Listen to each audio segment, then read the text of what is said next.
Tifu by cheating on my so and karma came fast. This occurred almost 10 years ago, and it caused us to part up.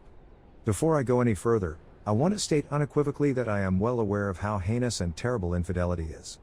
I was young at the time and committed a mistake for which I paid instantly. This is my tale.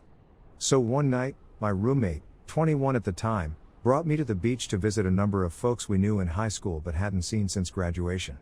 We'd been drinking and shooting shots all night at the pub. When the pub shuts, my roommate and the rest of our party decided to get coolers from our friend's hotel and go to the ocean to conclude the night with a couple more drinks and listen to the waves. The waves seemed to be coming from nowhere. This is when things began to change. We had been discussing going in the sea, but this is not a good idea at night, particularly when you don't know the tidal schedule, and we were completely. When one of the females we were with runs by me, I was the first to start going that direction, dropping my clothing down to my underwear. When I turn around, everyone is nude. I confess that I had not even thought how my partner might have felt about this at this time, and I also went undressed. We had been swimming for around 30 minutes when everyone began to separate. This was at low tide, so you could walk a long distance away from the coast and still be waist deep. I had walked up to a sandbar with this girl I had known for years. We hadn't noticed how far we'd gotten away from the group or the coast. This is the point at which I cheated. I heard my roommate yelling our names at the top of his lungs around halfway through the act. We were the last ones left on the island, and the water was rising. We were barely a few feet away from the sandbar when I observed what seemed to be fireflies in the water. I immediately understood that they were jellyfish, and they were all over the place. We both attempted to rush through, but they just kept coming. We could see at least 50 to 75 of them. I was surprised to feel a searing pain over the back of both knees. I grabbed my friend's wrist and began to drag her as I tried to flee since stuff had become nasty. I committed the one mistake that every beachgoer knows not to make. I thought we needed to get out of there as soon as possible, and that climbing the cliffs would assist. My toe was instantly slashed open to the bone by a clam, so I didn't even get a single foot planted. Now I'm nude, dripping blood, and we've both been stung all over. When I was doubled over in anguish shooting through my penis and balls, we headed back towards the shore. I believed I'd been bitten, but it turned out that a jellyfish had wrapped around my genitals. I'd never experienced such agony before. When we arrived to the beach, we were mobbed by all of our friends who had heard us screaming and had called the police because they feared we had seen a shark. It's nearly 5 a.m. now, and the experience has thoroughly woken me up. The cops were unfazed by the scenario, and one of them volunteered to escort us back to the hotel. Fast forward to later that morning, when my roommate drove us home. When we came home, I began assessing my injuries. I obviously required stitches, but I chose not to get them since I didn't have insurance at the time. My penis, on the other hand, was hideous.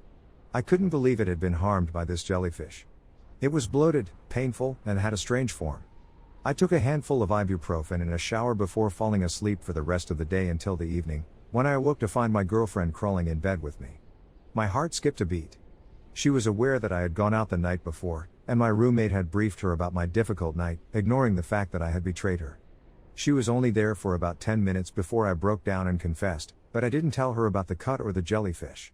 She never looked at me, never sobbed, and never said anything. I saw her at a bar around 4 years ago. She approached me and asked if we could speak for a few minutes. She told me she was never angry with me and that after a while she was simply glad I was honest. After the fact she noted, "Well, I've got something more to tell you about that night that you're going to adore," I said. She absolutely enjoyed hearing the remainder of the happenings from that night. We had a good chuckle over it. I paid her bill and then departed. Since then, we haven't talked. Story 2. Is my wife cheating on me with one of her younger male coworkers, or am I overreacting?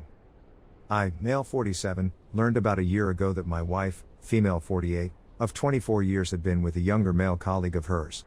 Before I got any evidence, I checked her Google search history and discovered that she had done a lot of research on him.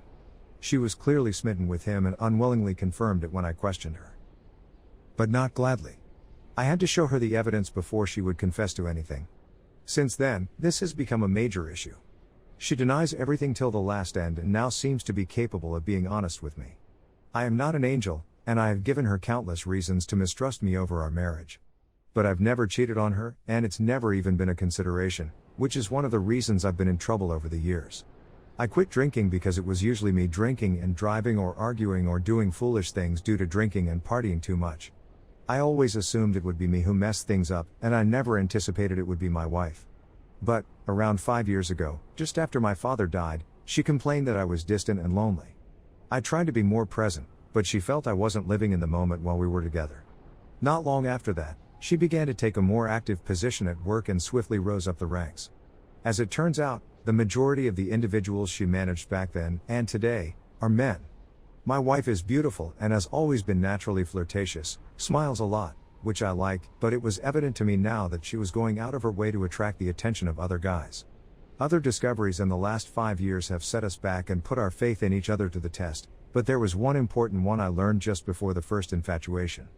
My wife was in Paris with her pals when my doorbell rang. There was a guy standing there with an envelope, which he gave to me and stated, "We've been served." My wife had a credit card debt of over $100,000 at the time, which I found. She said that there had been a misunderstanding and that she would take care of it. I think I wanted to trust her and eventually stopped asking about it. 6 years later, I realized she had consolidated all of the debt and had been paying it off with her retirement and our combined income for the last 6 years without my knowledge. She handles the bills, and I never questioned why money was tight when we both made decent money. When I uncovered all of the proof, she was just 2 months away from having it paid off. I began checking through her closet, her vehicle, and practically everything. Everywhere I looked, I found new clothing, shoes, lingerie, and so on. The majority of the items in the bag still had price tags on them. This is all pricey things, some from 2 to 3 years ago and others from the previous week. I also found the papers for the consolidation. I suppose he's been hiding in plain sight the whole time. For who knows how long, she had been playing me for a. I questioned her and got no meaningful answers, and she denied having a problem with shopping. She also stated she couldn't recall where she got all of the debt. I contacted credit card companies to obtain statements dating back to that time period to determine what it was for, but I was unable to obtain them, most likely because these companies were unwilling to assist me because my wife hired a consolidation company to argue with them to pay them the minimum, roughly half of what was owed, or they would receive nothing because she would be forced to file for bankruptcy. As a result, I began spying on her in whatever way I could. What I discovered was surprising. I bought a key-shaped recording device and kept it in her handbag every day. It wasn't long until I had an entirely new perspective on my wife, what she was doing, and what she really thought of me. When she wasn't around, I was heartbroken by what she said about me to her friends and colleagues. All of my most ominous ideas were coming true. The recording quality wasn't always the finest, and as fate would have it, every time I thought I had good proof on her, there was movement or the phrase that ruined the recording. However, there was still enough information to continue prying by whatever means required. We began seeing a marital counselor, but that didn't last long since the counselor questioned my wife for not being open and honest. The counselor was an aged, experienced woman who could tell she wasn't providing comprehensive and honest replies. I proposed that I stop going so she could continue to seek therapy, and that without me present, she would be more likely to open up and be honest with the counselor. This lasted just one meeting before she dropped out completely. So, when I confronted her about her improper behavior with her colleague for the first time, she swore not to do it again and maintained they were just friends and nothing had occurred. We returned to our lives, but I realized that we were no longer the same individuals. Needless to say, has been scarce to non-existent during the last 5 years. She would deny down all of my advances, and every time I touched her, she would say all I wanted from was, so we soon stopped being intimate. I decided to start spying on her again. And we immediately found that she continued just where she left off, adding a few more employees and old acquaintances to her list of males with whom she improperly spoke and texted. I uncovered a text message between her and a younger employee last week, and it didn't hold back. When this colleague departed to work for another firm, he gave her a photo of his workspace. "Looks like the desk needs some breaking in," she said, to which he answered, "Maybe we need a client meeting?" "I had a dream last night that requires your attention," she began, to which he answered, "Unfinished business?" "Yes," she said. "You were fantastic. I'm left wanting more because you left me wanting more." All of this occurred pretty early in the morning. I read this on her phone while she was in the bathroom and had to quickly collect myself and leave so I didn't blow up. All day, I wondered whether this was all a misunderstanding. I came to the decision that given the last 5 years and all I've learned about her, the falsehoods she's been caught in, the things she won't tell me or claims she simply doesn't remember, I've been a fool. So I confronted her with what I had discovered, and she replied it was all just chatter. She said she recognizes it's improper, but it's just for fun and she didn't see anything wrong with it. She hesitantly apologized and said she would understand if I chose to leave her.